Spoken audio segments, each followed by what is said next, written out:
السلام علیکم۔ عورت مارچ۔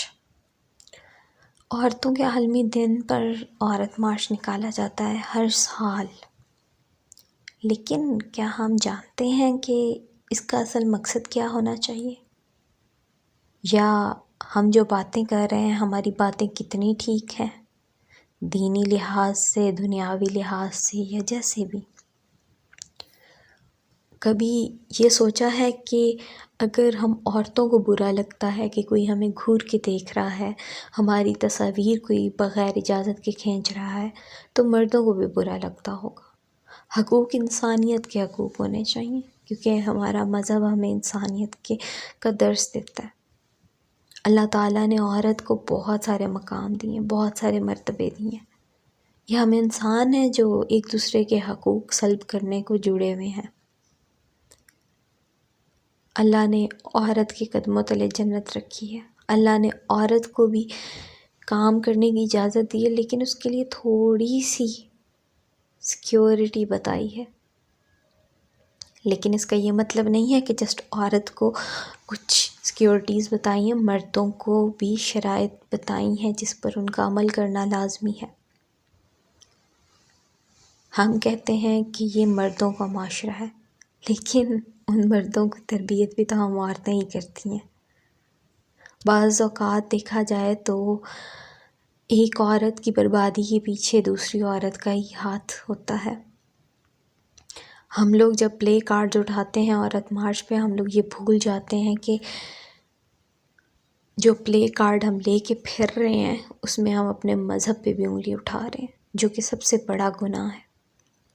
ہمارے مذہب نے ہمیں تمام آزادیاں دی ہیں، ہمارے مذہب نے ہمیں بہت سارے حقوق دیے ہیں، لیکن یہ ہم انسان ہیں جو دوسرے انسان کی حقوق کو پامال کرتے ہیں۔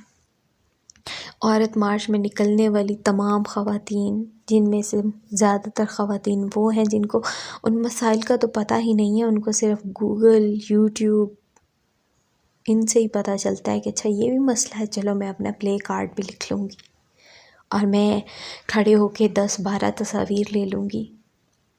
وہ عورتیں جن کے چہرے پہ 15 ہزار، 20 ہزار کا وہ میک اپ ہوتا ہے جو ان کے باپ، بھائی، شوہر دلوا رہے ہوتے ہیں، اینک پہنی ہوگی، سر پہ دوپٹہ نہیں ہوگا، بہت آرام سے شتر پہ مہار وہ باہر سڑکوں پر آئی ہوئی ہوں گی، اور اس کے بعد ان کے پلے کارڈز پر وہ شرمناک الفاظ لکھے ہوں گے جس کو پڑھ کر عورت کا بھی ضمیر جھنجھوڑا جائے، کانپ جائے اس کی بھی روح۔ کبھی بھی کسی ایک انسان کو سپورٹ کرنے کے لیے لازمی نہیں ہے کہ آپ دوسرے انسان کو اتنے گھٹیا الفاظ میں پکاریں یا کچھ بھی کہیں، کیونکہ عورت مارچ کا مطلب ہے کہ وہ عورت جس پر تشدد کیا جاتا ہے گھر میں، وہ عورت جس سے اس کی تعلیم کا حق چھیننا جا رہا ہے، وہ عورت جس کو اپنے باپ بھائی کی غیر موجودگی میں، جب اس کا باپ بھائی گھر پہ نہیں ہے یا اللہ تعالیٰ کی طرف سے اس کی زندگی میں یہ دو رشتے نہیں رہے یا نہیں ہیں، وہ عورت سڑک پر نکلے تو اس کی مان عزت کا تحفظ ہو اس کے پاس۔ عورت مارچ تو اس کے لیے ہونا چاہیے۔ عورت مارچ تو اس لیے ہونا چاہیے کہ لوگوں کو بتایا جا سکے کہ عورت کتنی ایک مضبوط ہے، اللہ تعالیٰ نے اس کو کتنی خصوصیات سے نوازا ہے۔ لیکن نہیں، ہمارے پلے کارڈز بتا رہے ہوتے ہیں، وہ الفاظ لکھتے ہیں جو یہاں کوٹ کرنا بھی میرے لیے بہت مشکل ہے۔ ہم لوگ ایک جملہ استعمال کرتے ہیں، سلوگن استعمال کرتے ہیں، میرا جسم میری مرضی، لیکن ہم یہ بھول جاتے ہیں کہ یہ سلوگن استعمال کرنے والی مغربی خواتین نے یہ سلوگن کیوں بنایا تھا؟ جب حکومت کی طرف سے ان کو جسم فروشی سے منع کیا گیا تھا اور ان کو کہا گیا تھا کہ آپ لوگ جسم فروشی نہیں کریں گے کیونکہ اس سے بہت ساری بیماریاں پھیلتی ہیں، تو انہوں نے یہ کہا تھا کہ ہم لوگ اس سے پیسہ کما رہے ہیں، یہ ہمارا حق ہے، ہمارا جسم ہے، ہم لوگ جو مرضی اس کے ساتھ کریں۔ کیا آپ ایسے سلوگن کو سپورٹ کرنا چاہیں گے؟ عورت حیا کا دوسرا نام ہے۔ آپ حقوق کے لیے باہر آئیں، ان عورتوں کے حقوق کے لیے باہر آئیں جن کے ساتھ زیادتی کی جا رہی ہوتی، جو مارے کھا رہی ہوتی ہیں اور اپنے حق نہیں حاصل کر پا رہی ہوتی، اپنی تعلیم کا حق، اپنا جائیداد میں شرعی حق نہیں حاصل کر پا رہی ہوتی، ان عورتوں کے لیے اٹھ کے کھڑے ہوں۔ نہ کہ فضول کے پلے کارڈز اٹھا کر آپ لوگ شروع ہو جائیں۔ مردوں کو بھی سمجھنے کی ضرورت ہے کہ اگر ہمارا دین ہمیں سکھا رہا ہے کوئی چیز تو وہ بہت اچھی ہے، بہترین ہے، سیکھنے کی ضرورت ہے ہمیں۔ ہم لوگ اگر اپنے دین کو پڑھتے ہیں تو ہمیں دکھایا جاتا ہے کہ اماں عائشہ کے ساتھ نبی پاک صلی اللہ علیہ وآلہ وسلم تمام گھر کے کام کرواتے تھے۔ اماں خدیجہ تجارت بھی کرتی تھیں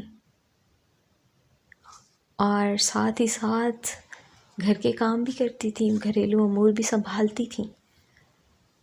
اماں عائشہ، اماں زینب، تمام امہات المومنین بہت سارے کام کرتی تھیں، اور نبی پاک صلی اللہ علیہ وآلہ وسلم ان کے ساتھ ان کے گھریلو امور میں ان کی مدد بھی کرتے تھے، ان کو دینی تعلیم دیتے تھے، کیونکہ اس ٹائم پہ دینی تعلیم، حفاظت کی تعلیم، جنگی تعلیم دی جاتی تھی، عورتوں اور مردوں کو یکساں دی جا رہی ہوتی تھی۔ لیکن ایک حد ہو جاتی تھی جنگ کے دوران کہ عورتیں اس حد تک آ سکتی ہیں، اس سے آگے نہیں آ سکتی، تو ان کو ان کا بنیادی حق، تو ان کو ان کی حفاظت کرنے کا طریقہ سکھاؤ، ان کو ان کے بنیادی حق کہ وہ تعلیم حاصل کر سکیں، اگر ان کو ضرورت ہے تو وہ کام بھی کر سکیں، ان کے لیے ایسا ماحول بنایا جائے کہ وہ بآسانی ایک کام کر سکیں۔ ہم کہتے ہیں کہ مرد ہمیں چھیڑتا ہے، میں بھی کہتی ہوں کہ چھیڑتا ہے، میں بھی کہتی ہوں کہ ہمیں بری نظروں کا سامنا کرنا پڑتا ہے، لیکن کہیں نہ کہیں ہم خود بھی غلط ہوتے ہیں۔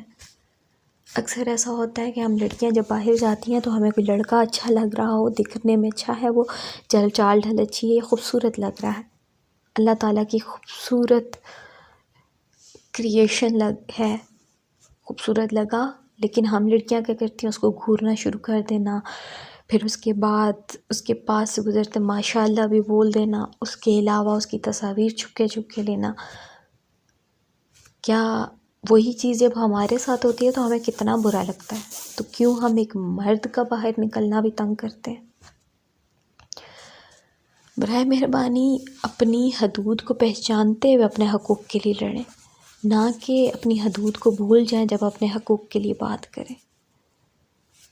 اپنی اصل جگہ پہچانیں۔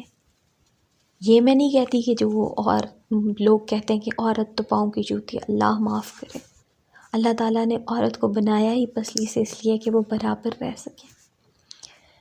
تو اپنے حقوق کو پہچانیں، لیکن دین جو بتا رہا ہے اس کے حساب سے چلیں، نہ کہ اپنی فلاسفی بیان کرتے کرتے آپ دین سے بھی